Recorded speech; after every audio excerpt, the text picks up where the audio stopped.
Hi guys, Brian from Brian Boas here. Striking out against the front of the cage is a pretty common behavior in captive boa constrictors. However, it's definitely something we want to avoid because it can result in serious and even fatal injuries. Today I'm going to discuss strategies you can use to prevent your boa from striking out against the front of the cage. We'll also look at some beautiful boas like this one, so be sure to stay tuned. A lot of you guys lately have been asking about these when a boa strikes against the front of the cage, and one of my viewers suggested I do a video on this, so that's how this came about. Thanks very much for the suggestion, and please keep the suggestions for videos coming, and I'll try to make as many videos as I can to accommodate all your wishes. So when a boa hits the front of the cage, it's really not something to be taken lightly because it can cause pretty serious injuries. The jaw of a boa, as you probably know, is not a very strong structure. It's kind of has thin, flexible bones, and it's made to swallow a large prey item. So it's really not that sturdy of a structure. And when they strike against the front of the cage, they can either end up breaking their jaws or causing some kind of a fracture or injury like that. Or they can basically lead to a condition called stomatitis or mouth rot. So when they break the jaw, sometimes they have minor injuries which do end up healing, but I've seen many older boas where you can tell the jaw was injured at some point and it's kind of messed up looking. Sometimes the jaw, is kind of short, doesn't quite reach, they kind of have an overbite. With stomatitis or mouth rot, a bacterial infection will set in after the boa injures its mouth, and then it's very difficult to treat if it goes too far. You really need to get antibiotics from your vet, as well as often you have to rinse out the mouth with some kind of an antiseptic, and it can take a very long time to heal. So it's really not something that you want to get. There's a few reasons why your boa might be striking against the front of the cage, and typically they might do this when you walk by or there's some kind of stimulus in front of the cage. So this is often caused by the boa associating the stimulus with food. So if you have a collection of boas and you don't have enough time to handle them all on a regular basis, or you're just really into it more as a breeder or as a hobbyist without interacting with the boas by handling on a regular basis, pretty much when you go to open the cage, there's a pretty good chance that the boa is going to be fed. So the boa might associate your presence walking by with food, and then it might be so excited that the food is going to come that it strikes out against the front of the cage. And so basically, in order to solve this, you have to get your boa a little more used to handling. Another issue with having a boa that behaves in this way is, say you don't handle the boa for a few months, and then your buddy comes over and you want to take the boa out and show him to your buddy. You go down to open the cage to grab the boa, and of course the boa is going to associate you being at the front of the cage with food, and it's going to probably nab you and maybe bite your hand and constrict because it thinks food is coming. So this isn't really a defensive bite, this is a food bite because the boa is conditioned to believe that when you're at the front of the cage, food is going to come. So obviously you don't want to get bitten by your boa. It can lead to painful and nasty injuries. Quite some time ago, I knew a snake keeper who had a reticulated python, and it was a pretty big snake, somewhere around 15-16 feet. But he would actually keep this animal in its own walk-in closet. He had this huge, small room-sized enclosure for the animal. And basically, when he first got the snake, of course, he held it a lot. But then as time went on, he held it less and less, and it got bigger and bigger, and it got harder and harder to handle. So most of his interactions were he would just open up the cage or the door to the closet, and every month or so he would throw in a live rabbit. So of course he was conditioning the snake to expect the rabbit whenever the door opened. One day he opens the door to try to take the snake out to show his buddy, and he gets nabbed here and here by the retic. Luckily it let go, but he needed something like 20 stitches here and like 14 or 15 stitches here. So obviously not what you want to happen with your retic. A boa is probably not going to injure you quite so much, but again, you don't want your boa associating you at the front of the cage with food. So what do you do to address this? So it's important to condition your boa that when you go open the cage, it's not always going to get food. And probably the best way to do this is to use a snake hook or some other stick-like object or any kind of long, rigid tool. And when you open up the snake's enclosure, before just reaching your hand in, you want to put the snake hook in and just kind of gently tap or stroke its posterior half, just to let it know that it's you're going to handle it, and this isn't feeding time. And usually if a snake is in feeding mode and it's all excited to get food, when you do this, it kind of calms it down and it kind of makes the snake go into handling mode. And so when you repeat this conditioning on a regular basis, a few times a week for, several weeks or several months, the snake learns that when you do this, it's not getting fed and it just calms right down.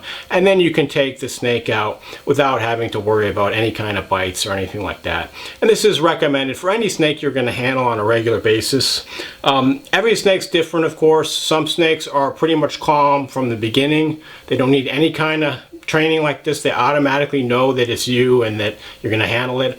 Other snakes are still a little nervous, like some of the locality boas, like the Pearl Island boas, for example. They just remain a little bit more nervous, so they might need more of this conditioning. But anyway, it's a good idea, rather than have your snake expect food whenever you're there, to condition it and get it into handling mode so it doesn't strike against the front of the glass.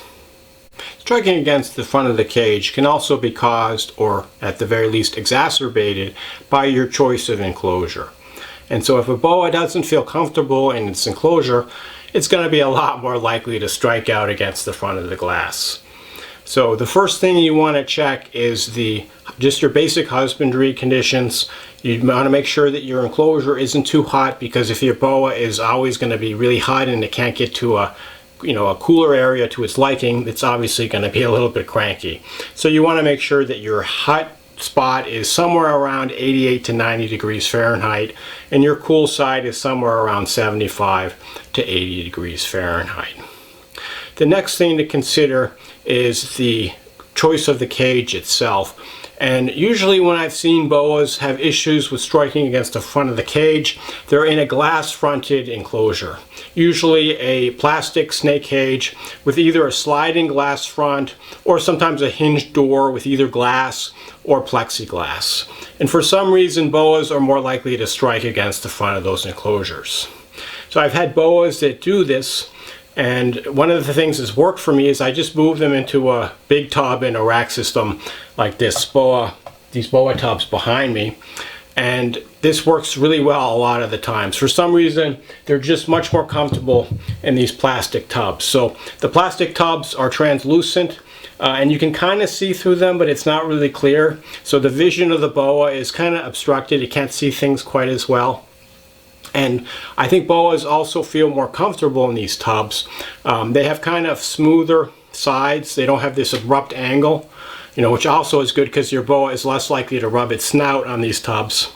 And they just feel more comfortable. So people often bash rack systems and tubs, but many boas really seem to do much better in the tubs than they would in a glass-fronted snake cage, provided that the tub has enough space for the boa, of course.